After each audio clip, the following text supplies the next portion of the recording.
Coba deh Anda bayangkan sebentar. Anda lagi berdiri di tepi pantai, lihat ke teluk yang airnya jernih banget. Di bawah matahari, warnanya itu kan ganti-ganti terus. Kadang kelihatan hijau, terus biru, kadang jadi warna yang susah dijelasin. Toska mungkin ya. Tapi apa kata itu cukup? Jangan-jangan kata-kata yang kita punya itu justru yang membatasi apa yang bisa kita lihat. Selamat datang di pembahasan mendalam kita. Hari ini kita akan bongkar bab 4, Langit itu Gru. Kita mau selami satu gagasan yang, lumayan radikal. Bahwa bahasa yang Anda pakai sehari-hari itu ternyata ikut ngebentuk cara Anda lihat dunia. Mulai dari cara lihat warna sampai cara Anda mencium bau. Kita bakal nemuin pola-pola aneh soal nama warna di seluruh dunia dan kenalan sama satu budaya yang kosakata baunya canggih banget. Saking canggihnya, bahasa kita jadi kerasa, primitif. Betul sekali. Misi kita hari ini yaitu mau menguji gagasan ini. Apa benar bahasa itu evolusinya murni karena kebutuhan? Apa lingkungan dan gaya hidup kita yang ngebentuk kata-kata yang kita punya? Kita bakal cari tahu, misalnya kenapa ya banyak banget bahasa di dunia yang nggak bedain biru sama ijo? Apa benar karena warna biru itu jarang di alam? Dan apa yang bisa kita pelajari dari para pemburu pengumpul soal indera kita sendiri? Indera yang mungkin udah lama tumpul tanpa kita sadar. Oke. Ayo kita bedah. Mulai dari yang paling gampang dulu deh. Warna. Dalam bahasa Indonesia atau Inggris, kita kan punya banyak banget ya kata buat warna. Bahasa Inggris itu punya 11 kata warna dasar. Tapi ternyata, itu sama sekali bukan standar universal. Ada riset raksasa namanya World Color Survey. Mereka meneliti lebih dari 100 bahasa dan temuannya, cukup bikin kaget. Ada bahasa yang cuma punya 2 kata dasar untuk warna. Cuma 2, biasanya buat gelap dingin sama terang hangat. Tapi yang lebih menarik lagi tuh polanya kan, kalau sebuah bahasa punya 3 kata warna, hampir bisa dipastiin kata-katanya itu buat hitam, putih, sama merah. Selalu begitu. Nah, para peneliti jadi penasaran, kenapa harus merah? Kenapa warna ini spesial banget? Iya juga ya. Kenapa ya?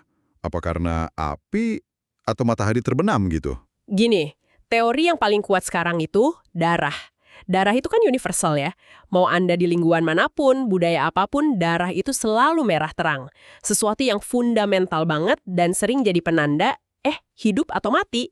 Bahkan kalau kita tarik mundur, asal kata red di bahasa Inggris, akarnya itu sampai ke kata Sanskerta untuk darah.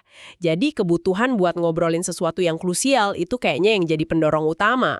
Nah, disinilah bagian yang bikin saya, tercengang. Fenomena Gru, saya baru tahu istilah ini. Ternyata banyak banget bahasa di dunia yang nggak punya kata terpisah buat hijau dan biru. Mereka cuma pakai satu kata aja buat dua-duanya. Tepat. Saking umumnya fenomena ini, para ahli bahasa sampai perlu bikin istilah khusus, GRU. Ini tuh nunjukin adanya semacam hierarki, kayak urutan gitu dalam evolusi kata warna. Setelah hitam, putih, merah, biasanya muncul kata buat hijau atau kuning. Dan kata untuk biru hampir selalu jadi yang paling terakhir muncul. Tunggu dulu, itu aneh banget. Langit kan biru, lautan biru. Kenapa justru kata buat biru yang paling telat? Apa nenek moyang kita nggak lihat langit? Ternyata bukan soal apa yang bisa kita lihat, tapi soal apa yang penting buat kita omongin. Timnya Gibson itu menganalisis 20.000 gambar yang udah dilabelin banyak orang. Tujuannya buat lihat objek apa sih yang paling sering diasosiasikan sama warna tertentu? 20.000 gambar. Dan apa hasilnya? Hasilnya konsisten banget. Warna-warna hangat kayak merah, orange, kuning itu cenderung nempel di objek latar depan, foreground. Misalnya buah beri, bunga, alat, ya apapun yang bisa kita pegang. Sementara itu, warna-warna dingin kayak hijau dan biru itu lebih sering jadi latar belakang, background, dedaunan, air, dan tentu saja langit. Bahasa kita, menurut teori ini, ya berevolusi buat ngomongin hal-hal yang relevan dan ada persis di depan mata kita. Oh, jadi maksudnya buat nenek moyang kita, buah beri merah yang bisa dimakan itu jauh lebih penting buat diomongin daripada warna langit Gru di kejauhan yang nggak bisa diapa-apain. Kalau dipikir-pikir, masuk akal banget. Tapi gimana sama kita sekarang? Dunia kita kan penuh sama biru buatan. Celana jeans, logo sosmed, mobil biru. Nah, itu dia poinnya. Penelitian Gibson juga mengarah ke sana. Makin banyaknya barang buatan manusia yang diwarnai secara artifisial, apalagi setelah revolusi industri, Itu kan bikin kebutuhan komunikasi baru. Tiba-tiba, kita jadi perlu bedain kemeja biru tua sama biru muda. Mobil hijau limau sama hijau zaitun.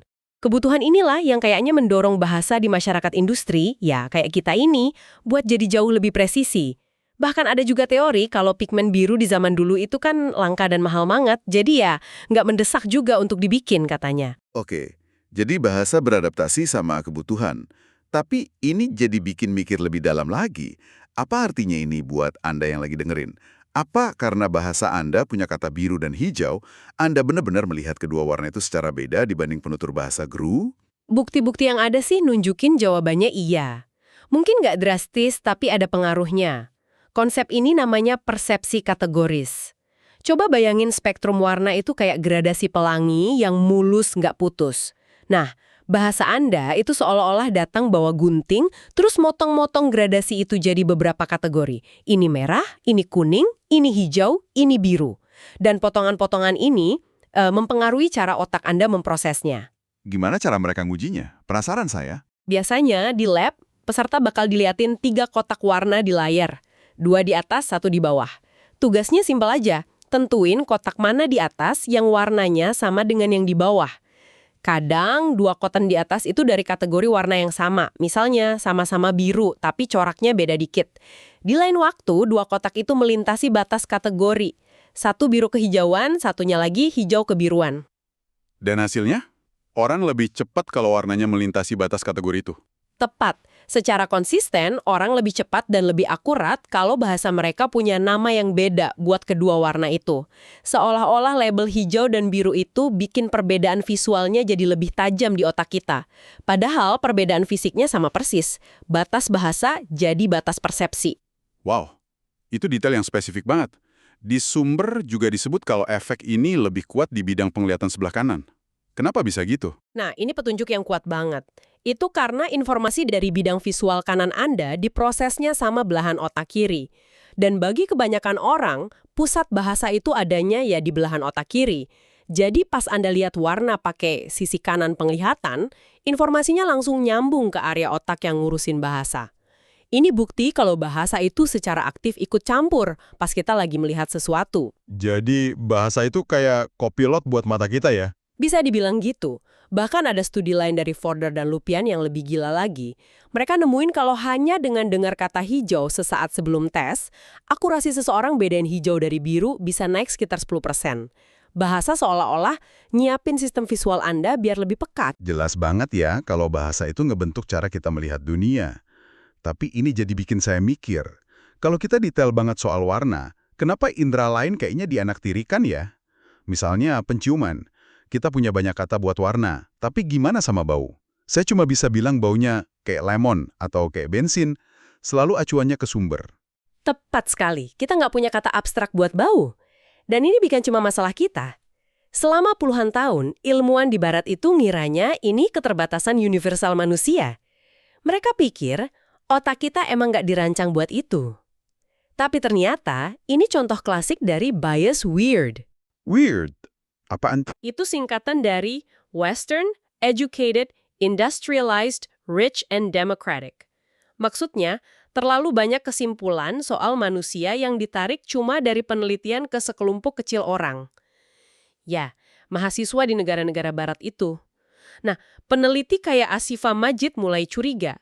Jangan-jangan asumsi ini salah karena kita cuma neliti orang yang gaya hidupnya mirip.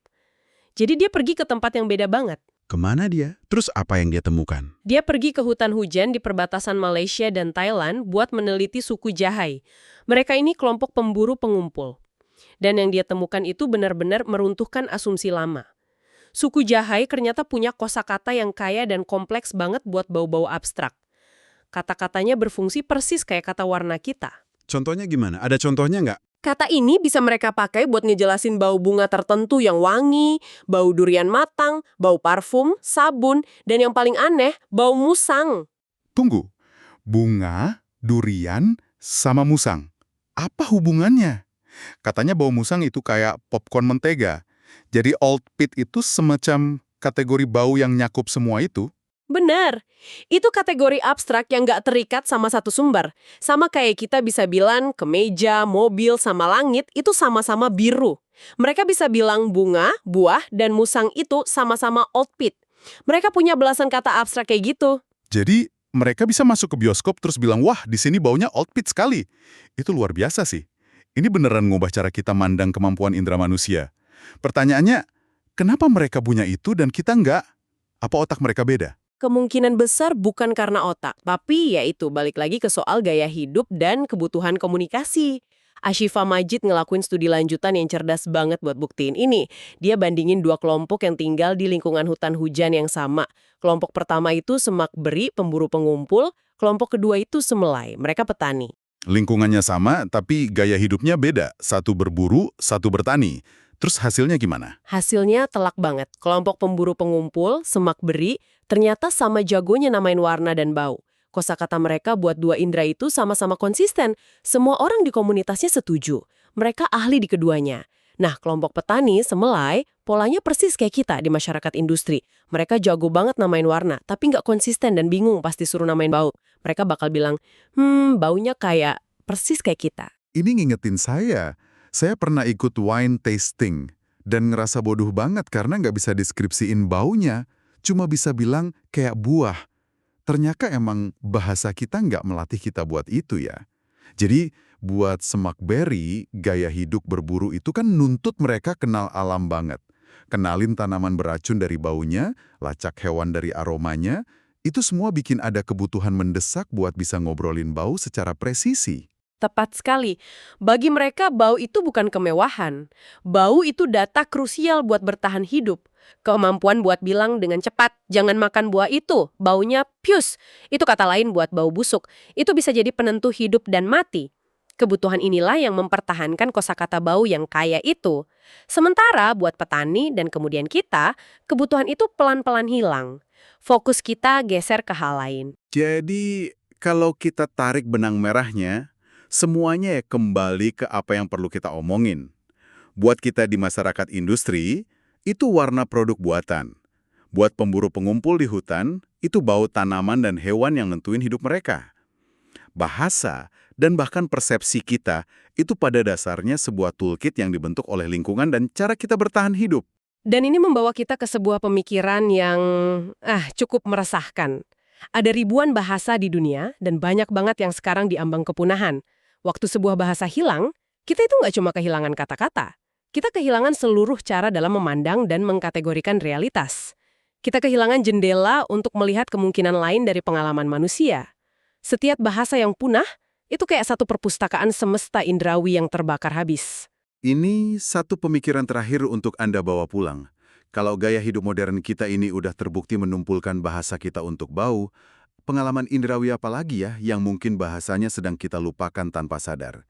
Mungkin kemampuan kita mendeskripsikan tekstur, atau rasa, atau bahkan emosi yang kompleks. Dan di sisi lain, saat kita terus hidup di dunia digital, konsep abstrak baru apa yang unik buat kehidupan online atau perkotaan kita yang sedang kita ciptakan kata-katanya saat ini?